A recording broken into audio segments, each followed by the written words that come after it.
Hi, this is Bob Wells here, and welcome to Undercurrent Stories. This is the show where we hear about people's interests and uncover some fascinating stories at the same time. I hope you enjoy today's show.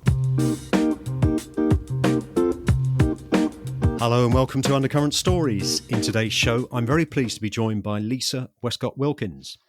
Hi, everyone. Hi, Lisa. With your interest and passion for archaeology, you're the founder and co-CEO of DigVentures. That's right. I've just given myself a promotion, actually. My husband, Brendan, and I started DigVentures together, actually. And we decided once we got to a point now where we've got a much bigger team that co-CEOs just sort of suits us. We really like it. It's a little bit different, but it works for us. Oh, well, that's great. Okay. Yeah. Well, before we talk about DigVentures, can you please tell us a bit about yourself and how and why you became involved with the project? Sure. Well, obviously, I am not from the UK, but I wanted to study archaeology. So I ended up at University College London at the Institute of Archaeology there to do my master's degree. And following that, was editor at Current Archaeology magazine. My husband, Brendan, who I previously mentioned, is a commercial archaeologist. And when we hit the crash in 2007 and 2008, it was a really, really bad time for archaeology. I mean, when you think about it, when people stop building, when the economy takes a downturn, as we're sort of predicted to do right now, one of the first things that stops is building. Yes. And in this country, archaeology is the fundamental beginning of the planning system. Before you can build anything, you have to make sure that the archaeology is at least quantified and recorded, if not dug up, as they've been doing with HS2. So the sector got just absolutely smashed. It was a bad time. And I had just finished a placement at the Olympics working on the Cultural Olympiad, and we had just read about crowdfunding. And so to make a very long story short, the sort of light bulb moment for us was knowing how many people, millions of people, were watching Time Team every Sunday at that point. And we knew that if they were given the chance to get up close and actually inside the process, there'd be plenty of people who would be interested. So we started it as an experiment. We were both working elsewhere and just decided to do it sort of in our spare time, launching with Flag Fan Lives, a campaign called Flag Fan Lives in 2012. And it just absolutely blew us away, just blew our minds. We raised something like £35,000 in 4 or 5 days, and from 250 people all over the world. I think that was a real learning moment for us, because we assumed, like all archaeologists do, that what people want from you is to dig. They want to be in your trenches, and that's all they really want. And that for them is what archaeology means. But actually, 50% of the people who funded us, who gave money to the crowdfunding campaign for Flag Fan Lives, never even came to site. And, a high proportion of them were international. They just they wanted to support the effort to preserve this monument, to understand it better before the archaeology dries up and is gone forever. It's buried. You can't see it. And so we had an aha moment in 2012 that basically said, look, we have a digital community here already at the very moment of birth of this idea, alongside this community of people who actually want to get in the trenches as well. And, looking back on what we now know from the pandemic, I guess what you can say is that we were a hybrid model, in person and online from the very first moment.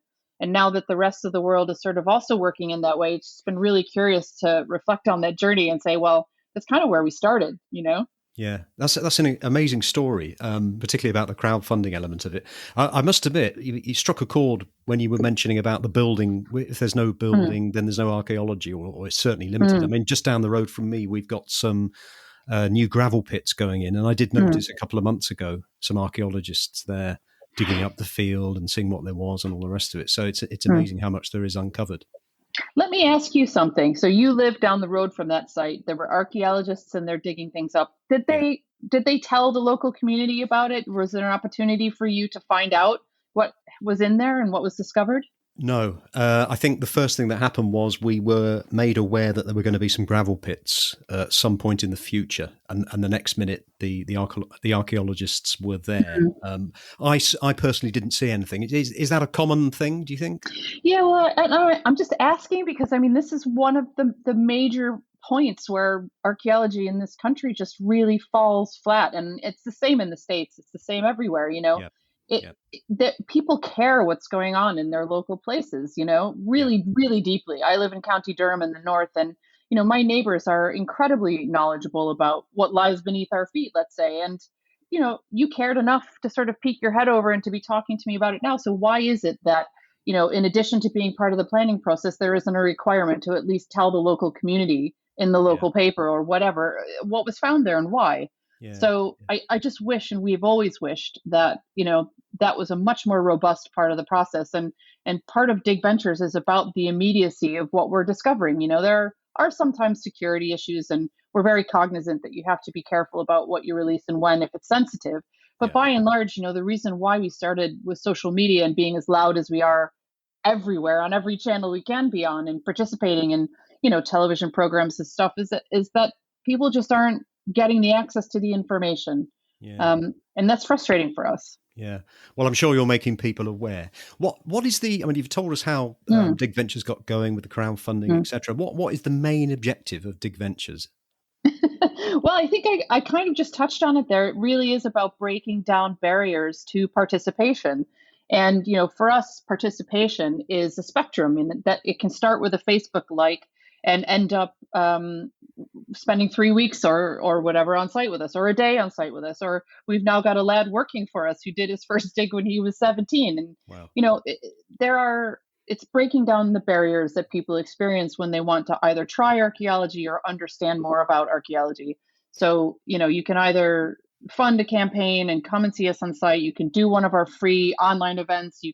We've got courses on our platform. I mean, there's any number of ways in for people. It just really depends on how far you want to take your interest. Yeah, it's quite an exciting thing for listeners, this really, because I think it might just be me, but I always got the impression that archaeology was for academics, people who'd been studying archaeology at university and further on and all the rest of it. But what you're saying is you're sort of almost bringing it to the people. Yeah, and I mean, I was one of those people when I was first starting out. I always had a fascination for this growing up in the States, but I really didn't want to go into academia. It didn't feel like the right place for me. So I didn't end up studying archaeology until it was basically my second career, and I really knew what I was getting into. But Yes. I never had any intention of going into academia. But it is very much perceived as an ivory tower discipline outside the sector. I mean, in the UK, it's quite a commercial profession as well. There's I think just under 7,000 professional archaeologists working here now. And one of the things we struggle with is that, the entry level salaries are not sufficient for people who are coming out with a master's degree by and large, or are required to have some form of a university degree to be in the field. So we're trying really, really hard to create alternative pathways for people to come in to be an archaeologist, because, in the end, it's an applied science. It's practical. It's about, being able to handle field work and enjoy field work, or lab work and enjoy lab work. So we need all different kinds of skill sets. And I think what we've discovered at DigVentures is that there are just as many people who want to spend a weekend cleaning finds with us as there are digging holes. So there has to be something for everyone, really. Yeah, you mentioned the program earlier on, but certainly Time Team was a real favourite of a lot of people on a Sunday evening before they went back to work. It was a great program. It really, really was. And I think that what was so special about it back then was really that sense of team, and I think one of the reasons why any, further archaeological television programs that have been launched here haven't maybe achieved the same level of success is not just because, the channels now are on demand, and Time Team, when that was broadcast, there really was only one place to be on a Sunday at, 6:00. But and now you can, people expect to have their viewing sort of delivered when they're ready for it. But, is also that sense of team. And anyone who spent any time doing archaeology will know that that's one of the most magic things about working on site, is that sense of togetherness. And, the amount of people who come into our trenches who were Time Team viewers, you just can't even measure the impact of that show generations on from when it first started being broadcast. I mean, there are people who were babies when Time Team first started who are now parents themselves, and it's an incredible legacy, really. Yeah. Well, you're from the States, obviously. You're up in County Durham. What countries, apart from the US and the UK, do you get involved in? Well, we have had a dig in the States, and we're on the lookout for a while for more, but the legislative system is so different that it kind of makes it much more difficult. And ironically, most Americans we speak to would rather go outside the US to dig than they would to stay in.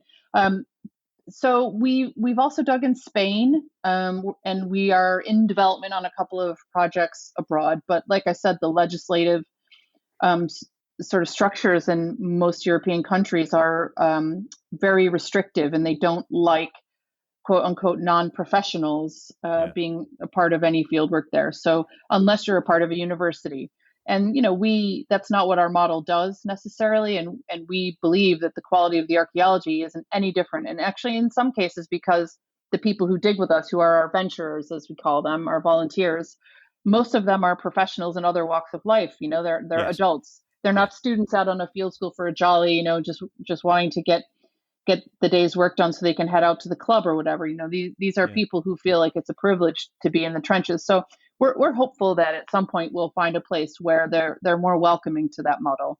yeah. How did the COVID and the lockdowns? How did that Mhm. affect your work? I mean, fundamentally, everything stopped, right? And for us and everybody else, we had friends who couldn't even get into their lab to get experiments that they were in the middle of done. Yeah, It was really traumatic. But we, ironically, because we were born digital, we already had a really healthy digital platform. So we yes, were not part of that whole mad rush to get online. And I remember we were sitting at home in one of the first days of the first lockdown in March 2020, if you can remember what it was like back then. Nobody really knew what to expect. And we have an online course called How to Do Archaeology. It's a 6-chapter course. And, there's a lot of sort of open university type archaeology courses out there. But what we realized is they're all about like, learn about the Romans or learn about Pompeii. They're very site based or time period based. And there was yes, nothing really practical for people who wanted to learn how to dig. And so we built one a while ago. And during the lockdown, we said, you know what? Everyone's home. We're not the only ones. Why don't we just open the course online for free? And anybody who's got time on their hands and feels like joining us, can do it. yeah, And we were laughing with the rest of the team. Oh, we'll get a handful of people. It'll be fun. It'll keep us from getting too bored and blah blah blah. And we ended up with over 11,000 people in 92 countries. wow, that's amazing. Yeah, I know. We had groups of students. We had whole cohorts of students from Jamaica, from Malaysia, from Saudi Arabia, whose studies were paused, and they were taking the course together as students, as part of their coursework. And Yeah, it was incredibly meaningful. And those were the early days when things were really tough. And we had an online study group, and we saw people sort of making connections with each other that had really nothing to do with archaeology. People who had gotten diagnoses, people who had lost their job, people who were really struggling with mental health and other things. And they were coming together because of this sort of shared passion for archaeology. But in the yeah, end, what they were finding was that sense of community that we were all craving so much in those early days. So yeah. what that ended up meaning was our in-person participation dropped by 75% for the year because we couldn't obviously work with the public. No, But our online participation, so the amount of people, of events and things that we did, went up by 3,100%. yeah, And it's just never stopped since then. It was like this incredibly shot out of a cannon trajectory. And so we've learned so much, and we now offer so many more things on our channels, our digital channels, yeah, that it became a really significant part of the business. yeah. So the actual work itself, I mean, Mm. my perception is that you go along and, you're on your knees a lot of the time with a trowel, perhaps, and a brush. Yes. No Um, brushes, no yeah. brushes unless it's bone. Oh, okay, okay. Yeah. What does it feel like when you discover something? Yeah. Oh, wow. I get asked this question a lot. And I think the closest thing I can say is, what does it feel like if you are in the Louvre and you see the Mona Lisa? What does it feel like if you get to go see Swan Lake at, Lincoln Yeah, Center Ballet? I mean, it's like any other brush with great, unknowable cultural moments. It's just a feeling, and yeah, there aren't yeah, really any words for it. It's exciting, yeah. it's meaningful. It's all of those things. And for any listeners that are interested in working with you, Mm. what should they do? Well, they should go to digventures.com. That's our website. Yeah. And have a look around. It is definite wormhole of content. There's everything on there. And then if you want to see what digs are and events, online events are happening, you can just go to the What's On page and see everything there, and then take your pick. Yeah. And then you can go along to a particular dig that's local to you, or wherever you've got a project on, I guess. Yes, absolutely. And I mean, for those that can't, we always do a virtual tour as well. And Yes. those are scheduled. So, for example, if you want to come and see us dig at Lindisfarne, where we're looking for the early monastery that was raided by the Vikings at the start of the Viking Age, and you can't make it all the way up to Lindisfarne, there's always a virtual tour so you can see what we're doing and where we're digging. The crowdfunding campaigns actually pay for the research. That's one of the things I really wanted to mention, because I think there's a misconception about that kind of money when it comes into archaeology, sort of outside the traditional research funding avenue, let's say.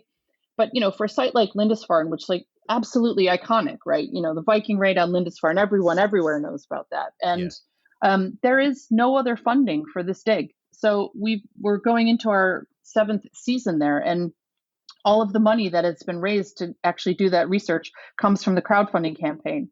Yes. And so up to a certain level, it's a digital benefit. So we obviously send the site reports out, or then, depending on how much you want to contribute, there are all different levels of benefits. And then when you get up to the sort of upper end of the benefits, it's actually joining the team on site, either in the finds room or in the trenches. And it's the same for all of our digs. And, we make sure that there are enough archaeologists in the trenches that nobody is ever left to feel like they need to dig something if they don't understand what they're doing, or they're going to break something. The quality, we're accredited by our professional institute. The quality of the archaeology that's getting done is absolutely top notch. So, it's a learning experience as well as just, a bucket list item. We found, a lot of people come along because someone's bought it for them for their birthday because they've always wanted to try it, or something like that. And, we work really hard to make sure that even if you've only got a day to spend with us, that you can sort of feel what it feels like to be Indiana Jones for that day that you're on site. And hopefully find something. And hopefully find something. I mean, so Lindisfarne, again, not our only site, but a perfect example of that is, some of the most stunning things that we found up there, including Anglo-Saxon grave markers and a little glass game piece that was from a Nefertafel set, were all found by our adventurers, by volunteers. In fact, the glass game piece was found by somebody's mom who was there on her birthday. So fantastic! It's really, really exciting when that happens for people. What would be the most sort of famous find that you've had so far? Well, the most famous find, it has to be the Mammoth site in the Cotswolds, where we worked with Sir David Attenborough. Oh yeah. So that program went out to I don't know how many millions of people in the UK and the US. So I get asked a lot of questions about mammoth bones and tusks and things like that now, and hand axes and what have you. And I'm not a Paleolithic archaeologist, so I can speak about that site, but that's a whole other level of crazy. But so that would definitely be the most famous, but we have other things that we've found that are sort of maybe more well known in their research context amongst the academics, because people who spend their lives studying one single period of time, any new knowledge that you can add to that is really, really meaningful for them. Yes. So even like I said, the namestone is a perfect example. The namestone that came out had a name on it that we sent it off. We couldn't really figure out what it was, and we sent it off to a woman who's an expert on early medieval names, and she had never seen the name before. It was the first instance in any documentary evidence from anywhere, and so the name was Ithfrith. And so Ithfrith, yep. And we ended up basically bringing a name back into knowledge that had been lost to history. And was it known? I mean, was it known or worked out whether it was male or female? Well, actually, no, it wasn't. Interestingly, both Frith is a typical female part of a name, and Ith is male, or the other way around. I can't remember now. But either way, it was inconclusive, which is interesting. Yes. So there's stuff like that happens all the time. We found a Bronze Age an axe head on a dig in Cumbria, and the axe head had a flower that had been packed in to the hilt, like into the little cavity. Yes. And the flour ended up, we sent it to a paleobotanist who told us what kind of flower it was and at what month, due to its like level of pollination, it had been placed into the actual axe head. So it was meadowsweet. Yeah. And in the Bronze Age, when that axe head was deposited, it would have been May. The month was May. Wow. And unfortunately, we found out later that, they believe that this was a later intrusion, like the flower wasn't deliberately placed in the axe head, but somehow fell into it over time. Right. But either way, it was still, prehistoric flower, and it was still a meadowsweet, and it was still went into the ground in May. That's fascinating, isn't it? Yeah. It always amazes me, and I have to forgive me if I don't pronounce it correctly, but dendrochronology, which is the study of when they can find out when a tree grew. Dendrochronology is amazing. I love it too. Here's one for you. I've got another one that's going to blow your mind. Yeah, thank you. It's called optically stimulated luminescence, which we say OSL for short. Yeah. But it's basically measuring sunlight. So if you have a layer, for example, that hasn't been touched since it was deposited. So a perfect example of this was a site that we had down south where it was an Iron Age hill fort.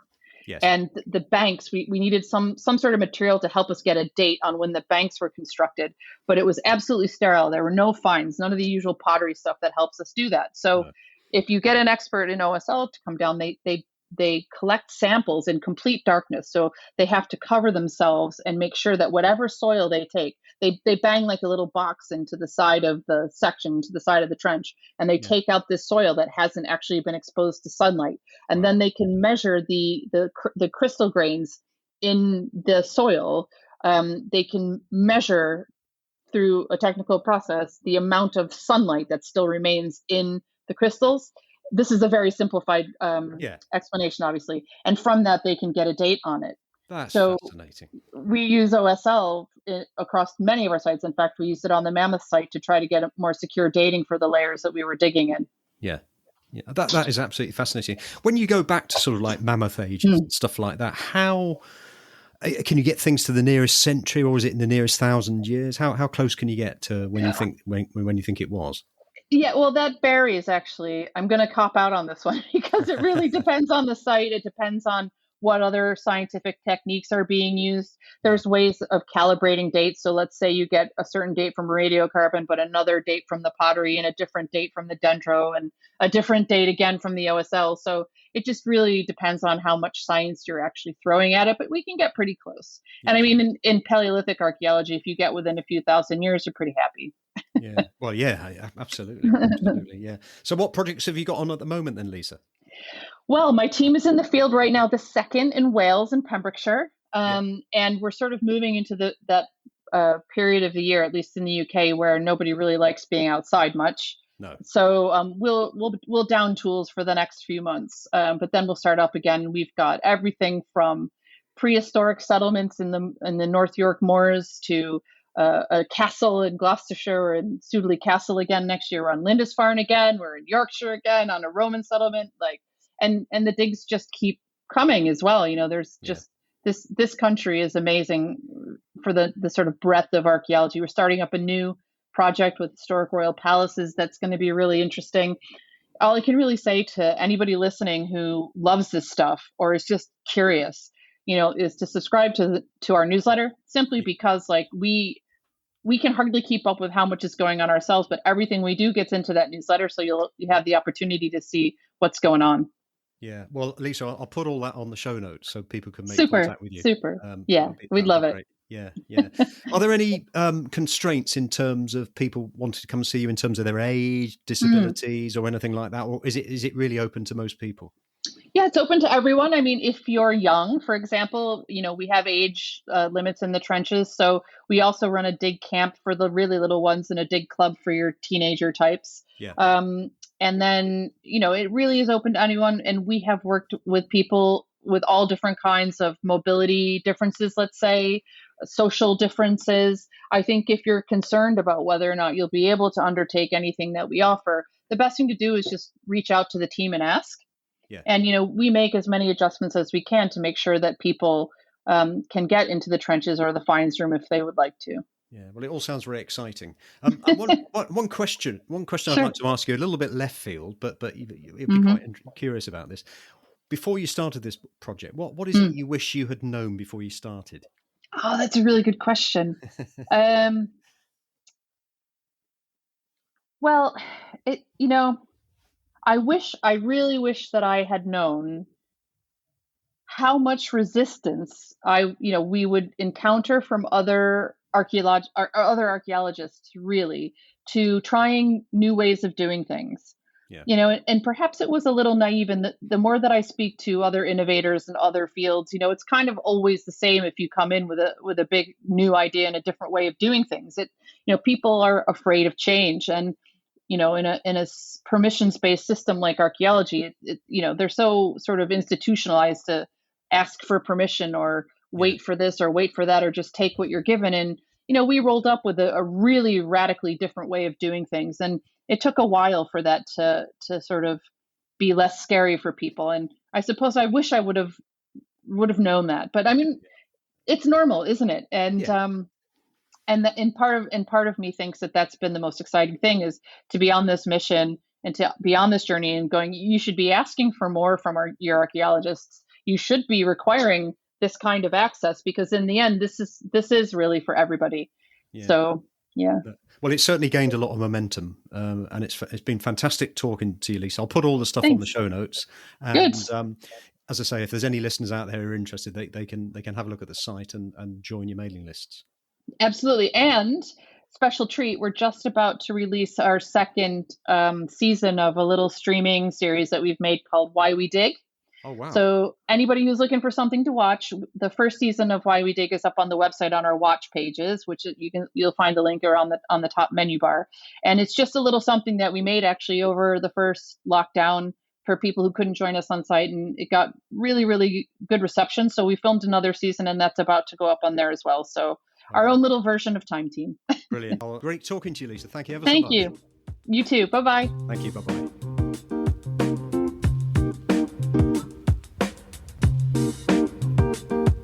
You have been listening to Undercurrent Stories. I hope you enjoyed this episode. Please feel free to share the show link to your friends and family, and if you have 60 seconds, I will be most grateful if you would please rate and review. To hear more episodes, please subscribe to the show and visit undercurrentstories.com. If you leave your email in the link, we will notify you as soon as new episodes are released. Also, check out our social media links, details of which can be found on the show notes. Until next time, this is Bob Wells wishing you all the very best.